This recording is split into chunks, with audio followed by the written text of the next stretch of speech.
और मैं अब आपसे एक जो सबसे संजीदा बात करना चाहता हूं वो ये,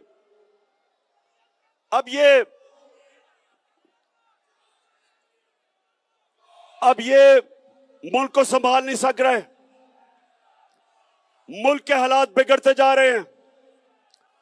IMF ने भी कह दिया है कि जब तक पाकिस्तान में सियासी इस्तेकाम नहीं होगा, मुल्क के हालात बिगड़ते जाएंगे, माशरत नीचे जाती रहेगी, बेरोजगारी बढ़ती जाएगी, महंगाई बढ़ती जाएगी और पाकिस्तान में इंतशार का डर है। ये IMF कह रहा है।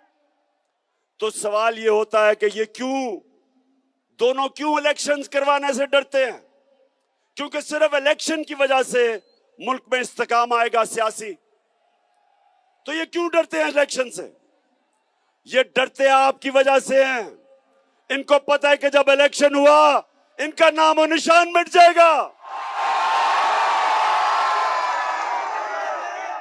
और इसलिए एक ये वजह है और दूसरी बड़ी इंपॉर्टेंट वजह है, पाकिस्तानियों सुनो, दूसरी वजह यह है कि नवंबर में नया आर्मी चीफ आने वाला है और ये दोनों जरदारी और नवाज शरीफ, इनकी पूरी कोशिश है कि ऐसा आर्मी चीफ आए जो ये अपना कोई फेवरेट लेके आए। ये अपना आर्मी चीफ लाना चाहते हैं क्योंकि पैसा इन्होंने चोरी किया हुआ है। ये डरते हैं कि यहां कोई तकड़ा आर्मी चीफ आ गया, एक मुहिब्बे वतन आर्मी चीफ आ गया तो वो पूछेगा इनसे। तो इस डर से ये बैठे हुए हैं कि ये दोनों मिलकर अपना आर्मी चीफ अपॉइंट करेंगे। अब मैं सारे पाकिस्तानियों से पूछता हूं, ये दो जब इनको मुश्किल पड़ती है मुल्क से बाहर भाग जाते हैं। अरबों रुपया इनका मुल्क से बाहर। सो ये सुने गौर से, दोनों का पैसा बाहर पड़ा है। दोनों जब मुश्किल आती है, जरदारी जेल से निकल के मुशर्रफ के दौर बाहर भाग गया, नवाज शरीफ जेल से निकल के मुल्क से बाहर भाग गया, NRO लेके दोनों वापस आ गए। फिर थोड़ी मुश्किल पड़ी, जब जरदारी ने कहा मैं ईंट से ईंट बजा दूंगा, डर के फिर बाहर भाग गया। नवाज शरीफ वो जो झूठ बोल के यहां से गया, वो फिर बाहर भाग गया। बच्चे इनके बाहर। इसके नवाज शरीफ के दो बेटे कहते हैं कि हम पाकिस्तान के शहरी नहीं, वो बाहर बैठे हैं। जरदारी वो आदमी है जिसने मेमो गेट के अंदर अमेरिकनों को कहा था, हुसैन हुकानी को उसने भेजा, एडमिरल मलन को, कि मुझे पाकिस्तानी फौज से प्रोटेक्शन चाहिए। ये सुने जरा।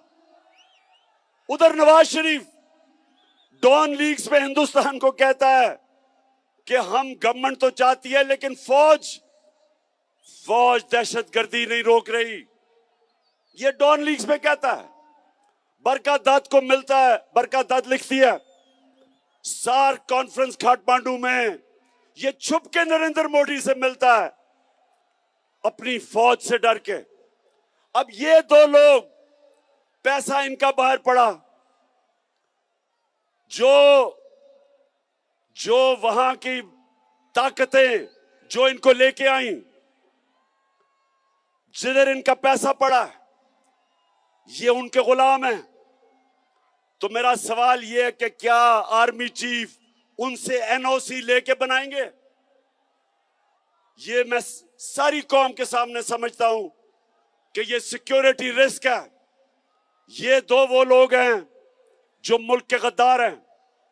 पैसा बाहर, इंटरेस्ट बाहर, करप्ट। ये माजी में डॉन लीग्स और मेमोगेट, किसी सूरत इस मुल्क की तकदीर इनके हाथ में नहीं होनी चाहिए। इस मुल्क का आर्मी चीफ मेरिट के ऊपर होना चाहिए। जो सबसे मेरिट पे है उसको आर्मी चीफ बनना चाहिए। किसी की पसंदीदा आर्मी चीफ नहीं होना चाहिए, किसी का फेवरेट नहीं होना चाहिए।